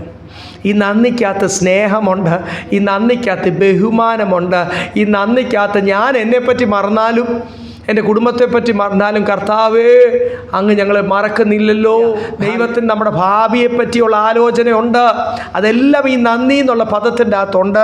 താഴോട്ട് വരുമ്പോൾ അതിൻ്റെ 15-ാമത്തെ വാക്യം കൂടെ. ഇനി ഇതെല്ലാം പറഞ്ഞിട്ടാണ് തിമോത്തിയോസാണ്, ദിയോ നീ ആരാണ്? എന്തുവാ തിമോത്തിയോസിനെ വിളിക്കുന്ന? A man of God. നിങ്ങൾ ആരാണ്? അല്ല, നിങ്ങൾ ആരാണ്? ഓരോ സ്ഥലത്തുമുള്ള man of God, a woman of God. അത് നിങ്ങൾ മറന്നു പോകല്ലേ. നമ്മളിപ്പോൾ ഇന്ന് എന്തോ നമ്മളെ തന്നെ ടേം ചെയ്യുന്നത് പെന്തിക്കോസുകാർ, അല്ല ഇന്ന സഭക്കാർ. അങ്ങനെ ഒരു കാരനെപ്പറ്റി ബൈബിളിൽ എവിടെയെങ്കിലും എഴുതിയിട്ടുണ്ടോ? ഇനി ഏത് സഭയുടെ പേരായിക്കോട്ടെ, അതൊന്നും കർത്താവിന് വിഷയമല്ല, മനുഷ്യനുണ്ടാക്കിയതല്ല. അല്ലെങ്കിൽ പെന്തിക്കോസ് നാളിൽ പരിശുദ്ധാത്മാവ് വന്നു, ആ ആത്മാവിൽ നമ്മൾ ആരാധിക്കുന്നു. ലോകം നമ്മളെ വിളിക്കുന്ന പേരല്ലേ പെന്തിക്കോസുകാർ. പെന്തിക്കോസ് നാളിൽ വന്ന ആത്മാവിൻ്റെ അനുഭവമുള്ളവരെ ലോകം വിളിക്കുന്ന പേരാണ് പെന്തിക്കോസ്. നമ്മളാരാ? വേറൊരു ഭാഗത്ത് ബൈബിളിൽ പറഞ്ഞു, നീയോ പരിച്ഛേദനയേറ്റവൻ, യു ആർ ദ സർക്കംസിഷൻ. അതുകൊണ്ട് നീ ഇങ്ങനെ ആയിരിക്കണം എന്ന് നമ്മളൊരു ഭാഗത്ത് കഴിഞ്ഞ നിരക്ക് നമ്മൾ ലേഖനത്തിൽ പഠിച്ചതേ ഉള്ളൂ. ഇവിടെ പരിശുദ്ധാത്മാവ് വ്യക്തമായിട്ട് പറയുന്ന, നീ മറ്റേ പെന്തിക്കോസുകാരൊക്കെ ധനികനാകുവാൻ ആഗ്രഹിച്ചോട്ടെ, അവരുടെ പാസ്റ്റർമാർ ധനത്തിനെ പറ്റി പ്രസംഗിച്ചോട്ടെ, നീ ലോകത്തിൽ ലക്ഷറി, സൂപ്പർ ലക്ഷറി, നീ വലിയവനാകും എന്നൊക്കെ പ്രസംഗിച്ചോട്ടെ, അവരങ്ങോട്ട് അങ്ങ് ചെയ്തോട്ടെ. തിമോത്തിയോസേ, ഹല്ലേലൂയ. ദേമാസ് ലോകത്തെ സ്നേഹിച്ച് പൊക്കോട്ടെ, യൂദാസ് പണം സ്നേഹിച്ച് യേശുവിനെയും വരെ വിറ്റോട്ടെ, അതൊക്കെ നടക്കട്ടെന്നേ. യേശുവിൻ്റെ ശിഷ്യൻ വരെ അങ്ങനെ ആയിപ്പോയില്ലേ. ഹല്ലേലൂയ. അവരൊക്കെ അങ്ങനെ ചെയ്തോട്ടെ. പക്ഷെങ്കിൽ തിമോത്തിയോസിനോട് പറയാം, നിൻ്റെ കോളിംഗ്, നീ ആരാണ്? നീയോ you are a man of God. വായിച്ചേ. ഏത് വിട്ടോടാണ് ഇവിടെ എഴുതിയിരിക്കുന്നത്? ദ്രവ്യാഗ്രഹം, love of money, desire to be rich. ധനികനാകുവാൻ ഉള്ള ആഗ്രഹം മേലിന് നമ്മുടെ പ്രസംഗത്തിലോ അല്ലെങ്കിൽ മറ്റുള്ളവരെ നമ്മൾ ഉപദേശിക്കുമ്പോഴോ മറ്റുള്ളവരെ ആശ്വസിപ്പിക്കുമ്പോൾ പോലും നമ്മൾ വലിയൊരു തെറ്റാണ് നമ്മൾ ചെയ്യുന്നത്. മറ്റുള്ളവരോടൊക്കെ പറയുമ്പോൾ ശരിയാ, ദൈവസന്നിധിയിൽ വരുമ്പോൾ നിൻ്റെ പ്രശ്നങ്ങളൊക്കെ മാറും എന്നുള്ളത് സത്യമാണ്. പക്ഷേ ദൈവസന്നിധിയിൽ വരുമ്പോൾ നിൻ്റെ ആവശ്യത്തിലധികം കാശ് വരും, നിൻ്റെ എല്ലാ കാര്യങ്ങളും റെഡിയാകും. നോ, പൗലോസിൻ്റെ ജീവിതത്തിലില്ലാത്തത് എങ്ങനെയാണ് പൗലോസിന് പറയാൻ പറ്റും? പത്രോസിനെ അങ്ങനെയാണോ ദൈവം നടത്തിയത്? പൗലോസിനെ അങ്ങനെയാണോ ദൈവം നടത്തിയത്? അല്ല. അവരെ ആരെങ്കിലും ധനികനാക്കിയോ? യേശു അങ്ങനെ ഒരു കുടുംബത്തിലേക്കാണോ വന്നത്? എന്തുകൊണ്ടാണ്? Praise Lord. ക്രിസ്തുവിനെ അല്ലേ നമ്മൾ പിൻപറ്റേണ്ടത്. ഈ ലോകവും ഈ ലോകത്തിൻ്റെ ധനവും അല്ലെങ്കിൽ നിത്യതയും ദൈവത്തിൻ്റെ മണവാട്ടി ഒന്നിച്ചായി തീരുവാൻ കഴിയത്തില്ല ദൈവമക്കളെ. മനുഷ്യരായതുകൊണ്ട് നമ്മളൊക്കെ ജോലി ചെയ്യുന്നവരാ, ജോലിയിൽ വിശ്വസ്തരായി തീരണ്ട എന്നല്ല അതിൻ്റെ അർത്ഥം. അവിടെ എല്ലാം ചിട്ടയോടുകൂടി ചെയ്യുമ്പോൾ നമ്മൾ ഓർത്തോണം, നമ്മൾ ഈ ഉണ്ടാക്കുന്ന കാശ് നമ്മുടെ ചെലവിന് മാത്രമാണ്. ദൈവം ഓരോ മാസവും നമുക്ക് തരും. അത് ഉണ്ടാക്കുന്ന എല്ലാം അടിച്ച് തീർക്കണം എന്നും അല്ല അതിൻ്റെ അർത്ഥം. ദൈവം നമുക്ക് തരുന്ന ജ്ഞാനത്തിൽ മാത്രമേ കാര്യങ്ങൾ ചെയ്യാൻ, പിന്നെയും കൂടുതൽ കിട്ടണം എന്നുള്ളൊരു വെപ്രാളം, അത്യാഗ്രഹം ദ്രവ്യാഗ്രഹത്തിന് തുല്യമാണെന്ന് എഴുതിയേക്കുന്നത്. സ്വർഗ്ഗരാജ്യത്തിൽ പോകത്തില്ല. ഇവിടും അത് തന്നെയല്ലേ എഴുതിയിരിക്കുന്നത്. ഇവിടെ ഈ വാക്യങ്ങളെല്ലാം നമ്മൾ വായിച്ച് ഇതുമായിട്ട് ബന്ധപ്പെട്ട ഒത്തിരി വാക്യങ്ങളുണ്ട്, അതൊന്നും ഞാൻ എടുക്കുന്നില്ല. നമ്മൾ ഈ ഒരൊറ്റ അധ്യായത്തിൽ ഇവിടുത്തെ വാക്യങ്ങൾ മാത്രം വായിച്ചുകൊണ്ടാണ് മുൻപോട്ട് പോകുന്നത്. അവിടെ തന്നെ എഴുതിയിരിക്കുന്നു, നിൻ്റെ നിത്യത പോകും. ഹല്ലേലൂയ. You will be driven into destruction, perdition. ഹല്ലേലൂയ. മുങ്ങിപ്പോകും, നാശം, നശിച്ചു പോകും. അപ്പം ആരെങ്കിലും അങ്ങനെ പ്രസംഗിക്കുന്നത് കണ്ടാൽ, നീ പണക്കാരനാവും പ്രസംഗിച്ച് കണ്ടാൽ, നാശത്തിൻ്റെ വചനം പ്രസംഗിക്കല്ലേ പാസ്റ്റർ എന്ന് പറയുവാൻ പറ്റുമോ? കളിയാക്കുവോ പബ്ലിക്കിൽ പറയുമോ ഒന്നും വേണ്ട. ദൈവദാസനെ വ്യക്തിപരമായിട്ട് കണ്ട് പറയണം, പാസ്റ്റർ ഈ നാശത്തിൻ്റെ ദൂത് എന്ത് ചെയ്യില്ല. ഞാൻ എന്തെങ്കിലും തെറ്റായിട്ട് പറഞ്ഞോ? കറക്റ്റല്ലേ? ഇവിടെ അല്ലേ അങ്ങനെയല്ലേ എഴുതിയിരിക്കുന്നത്? ആ ധനികനാകുവാനുള്ള ആഗ്രഹം ഒരാളിൽ ഇഞ്ചക്റ്റ് ചെയ്താൽ അവരെ എങ്ങോട്ടാണ് വിടുന്നത്? നാശത്തിലേക്ക്. അങ്ങനെയല്ലേ എൻ്റെ ബൈബിളിൽ അങ്ങനെ എഴുതിയിരിക്കുന്നത്. അവിടെ നമ്മളായിട്ട് അങ്ങനെ പറയല്ല, വേറെ ആരെയും അങ്ങോട്ട് വിടല്ല. It will drown men in destruction and perdition എന്നാണ് എൻ്റെ ബൈബിളിൽ എഴുതിയിരിക്കുന്നത്. നിങ്ങളുടെ ബൈബിളിൽ അങ്ങനെയാണ്. മലയാളത്തിൽ അത്ര അങ്ങോട്ട് ക്ലിയർ അല്ലെന്ന് മാത്രമേ ഉള്ളൂ. പല ഭാഷകളിലും ട്രാൻസ്ലേഷനിലും POC ബൈബിളും ഒക്കെ വായിക്കുമ്പോൾ അതൊന്നുകൂടെ ക്ലിയർ ആവും.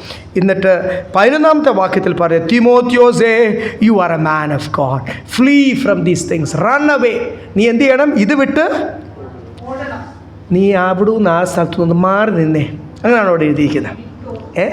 നീ ആ ദ്രവ്യാഗ്രഹത്തിൽ നിന്ന് എന്ത് ചെയ്ത് അല്പം ഇങ്ങോട്ട് അത് അടുത്ത് നിന്ന് കഴിഞ്ഞപ്പോൾ അങ്ങനെ അല്ലല്ലോ അവിടെ എഴുതിയിരിക്കുന്നത്. പരിശുദ്ധാത്മാവ് എന്തോ പറഞ്ഞത്? ആ ഏരിയ വിട്ട് എന്ത് ചെയ്യണം? പണം ഉണ്ടാക്കണം എന്നുള്ള ചിന്ത വിട്ട് അങ്ങനെ ചിന്ത വന്നാൽ പിന്നെ സ്വർഗീയ ചിന്ത വരത്തില്ല. എൻ്റെ ഈ മനസ്സിൽ പണം ഉണ്ടാക്കണം എന്നുള്ള ചിന്തയും സ്വർഗീയ ചിന്തയും കൂടി ഒന്നിച്ച് വരത്തില്ല. മനുഷ്യനായതുകൊണ്ട് പണം ഉണ്ടാക്കണം എന്നുള്ള ചിന്തയിൽ നിങ്ങൾക്ക് വരുന്ന പോലെ എനിക്കും വരും, ഇടയ്ക്കിടയ്ക്ക് വരും. കുറച്ച് നേരം അത് ചിന്തിച്ചുകൊണ്ടിരിക്കുമ്പോൾ പരിശുദ്ധാത്മാവ് പറയും, ഓനെ എൻ്റെ നാശത്തിന് കാരണമായി തീരും. എനിക്ക് ആവശ്യമുള്ളത് എന്ത് ചെയ്യും? കർത്താവ് തരും, നിങ്ങൾക്കും തരും. Praise Lord, hallelujah. അത് ദൈവത്തിൻ്റെ നീതിയാണ്. അത് വിട്ട് ഓടിയിട്ട് പിന്നെ ഏതൊക്കെയാണ് പിൻപറ്റേണ്ടത്? നീതി, ഭക്തി, വിശ്വാസം, സ്നേഹം, ക്ഷമ, സൗമ്യത എന്നിവയെ പിന്തുടരുക.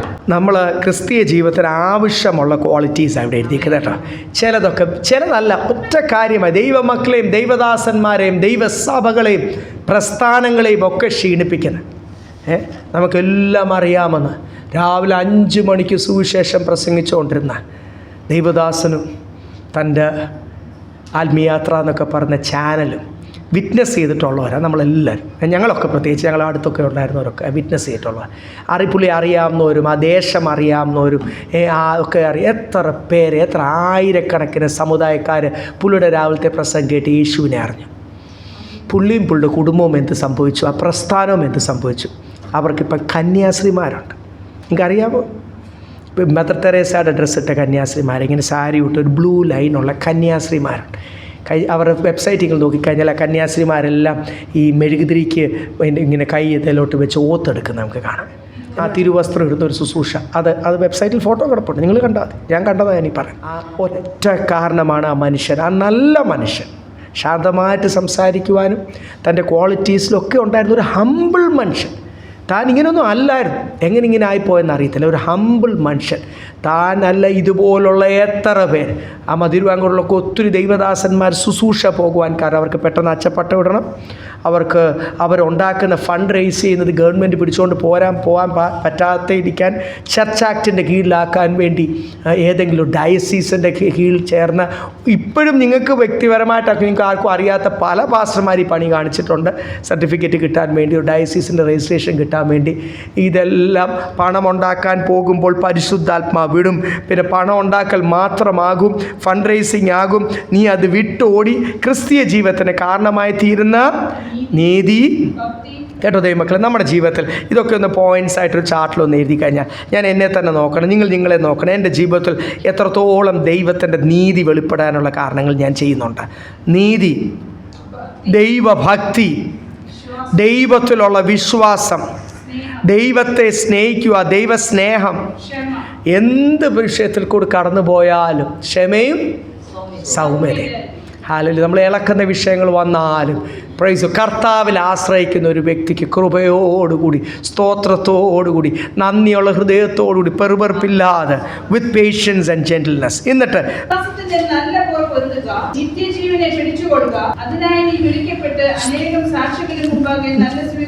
വിശ്വാസത്തിൻ്റെ നല്ല പോരെന്ത് ചെയ്യണം?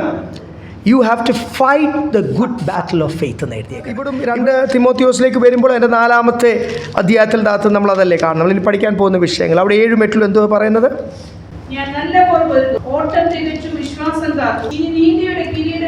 അവസാനം നമ്മൾ ഈ ലോകത്തിലും ന്യായവിധൂസത്തിൽ നിൽക്കുമ്പോൾ ദൈവത്തിന് മുമ്പിൽ ഒരൊറ്റ കാര്യമേ ഉള്ളൂ. ഞങ്ങൾ കുടുംബമായിട്ടല്ല അത് ചെയ്യാൻ പോകുന്നത്, സഭയായിട്ടല്ല അത് ചെയ്യാൻ പോകുന്നത്. സഭയായിട്ടും കുടുംബമായിട്ടുമാണ് നമ്മളെ എൻകറേജ് ചെയ്യുന്നത് ചെയ്യാൻ വേണ്ടി. പക്ഷേ ഞാൻ കണക്ക് പറയേണ്ടത് ഒറ്റയ്ക്കാണ്. നമുക്കറിയാം പൗലോസ് അപ്പോസ്തലൻ പറയുന്നു 2 തിമോത്തിയോസിലേക്ക് വരുമ്പോൾ, ഞാൻ ആ ഓട്ടം ആ വിശ്വാസം എന്ത് ചെയ്തു? കാത്തു. ഞാൻ പോരാടി, ഞാൻ ജയിച്ചു. I have completed the race. ഇവിടെ തിമോത്തിയോസിനോട് പറയുക, നിന്നെ വിളിച്ചിരിക്കുന്ന എന്തിനാ? നിത്യജീവനെ പിടിച്ചുകൊള്ളുക, വിശ്വാസത്തിൻ്റെ നല്ല പോര്. ആ ബൈബിളിൽ പറയുന്ന പ്രമാണത്തിന് വേണ്ടി ഒന്ന് നിൽക്കാൻ വേണ്ടി നിങ്ങൾ വില കൊടുക്കുക. ഫൈറ്റ് ദാറ്റ് ബാറ്റിൽ. നിന്നെ നിൽക്കാൻ സമ്മതിക്കത്തില്ല. ഞാൻ പറഞ്ഞില്ല, ഒന്ന് അയഞ്ഞ് പ്രസംഗിച്ചാൽ, പണമുണ്ടാക്കുന്ന കാര്യങ്ങൾ പ്രസംഗിച്ചാൽ, എനിക്ക് ഒത്തിരി ഐഡിയാസ് ഉണ്ടത്. I am a man of ideas. ഒത്തിരി കാര്യങ്ങൾ പണം ഉണ്ടാക്കാൻ ചെയ്യാൻ പറ്റും. ഒത്തിരി കാര്യങ്ങൾ അറിയാം, അല്ലെങ്കിൽ ചെയ്യാൻ നമുക്ക് ഒത്തിരി ടെക്നോളജീസ് അറിയാം. പണം ഉണ്ടാക്കാൻ 100 ഐഡിയ ഉണ്ട്. ഞാനത് നിങ്ങളോടും പറഞ്ഞു കൊടുത്ത് അത് പ്രസംഗിക്കാൻ എൻ്റെ പ്രസംഗങ്ങളിൽ അത് വന്നു കഴിഞ്ഞാൽ ഇവിടെ ഭയങ്കരമായിട്ട് ആൾ കൂടും. ദൈവമക്കളെ, ഭയങ്കരമായിട്ട് ഇവിടെ ആളും. ഇവിടെ അത് പറയാനല്ല അവർ പറഞ്ഞിരിക്കുന്ന fight the good battle of faith. വചനത്തിൻ്റെ പ്രമാണം ഇന്നതാണ് അങ്ങോട്ട് പറയുകയും നിങ്ങളത് കേട്ടിട്ട് അതിനുവേണ്ടി ചുമ്മാ നിൽക്കാൻ പറ്റത്തില്ല. പിശാചിങ്ങളെ നിൽക്കാൻ സമ്മതിക്കത്തില്ല. പ്രമാണത്തിന് വേണ്ടി നിൽക്കണമെങ്കിൽ നിങ്ങളൊന്ന് പോരിടണം. നിങ്ങളുടെ ജഡത്തോട് പോരിടണം. എവിടെയൊക്കെ നിങ്ങൾ 1000 വഴികൾ സാത്താൻ ഒരുക്കുമ്പോൾ എനിക്ക് ആ വഴി വേണ്ട. ഇടയ്ക്കിടയ്ക്ക് എൻ്റെ മനസ്സ് പറയും, നീ ആ വഴി എടുത്തായിരുന്നെങ്കിൽ നിനക്ക് നല്ലതല്ലായിരുന്നോ? നിനക്ക് പണം ഉണ്ടാക്കത്തില്ലായിരുന്നോ? നിൻ്റെ പ്രശ്നങ്ങളൊക്കെ മാറത്തില്ലായിരുന്നു. അപ്പം ദൈവത്തിൻ്റെ പരിശുദ്ധാത്മാവ് എന്നോട് പറയും നോ. അപ്പം നമ്മൾ എന്ത് ചെയ്യണം? ഇതൊരു വലിയ ആത്മീയ പോരാട്ടമാണ് ദൈവമക്കളെ. കർത്താവ് പറയുന്നത് കേൾക്കണോ? ദൈവത്തെ മാത്രം പ്രസാദിപ്പിക്കണോ, അതോ കുറച്ചൊക്കെ മനുഷ്യരെയും പ്രസാദിപ്പിക്കണോ? ഞാൻ എൻ്റെ കുടുംബത്തെ പ്രസാദിപ്പിക്കണോ, അതോ ഞാൻ എൻ്റെ എന്നെ ശുശ്രൂഷയ്ക്ക് വിളിച്ച കർത്താവിനെ മാത്രം പ്രസാദിപ്പിച്ചുകൊണ്ട് ചെയ്യണോ? ഞാൻ എൻ്റെ സഭയെ പ്രസാദിപ്പിക്കണോ, സഭയിലെ ചില വിശ്വാസികളെ പ്രസാദിപ്പിക്കണോ, അതോ എന്നെ ഈ പണിക്ക് വിളിച്ച യേശുവിനെ മാത്രം ഞാൻ പ്രസാദിപ്പിക്കണോ?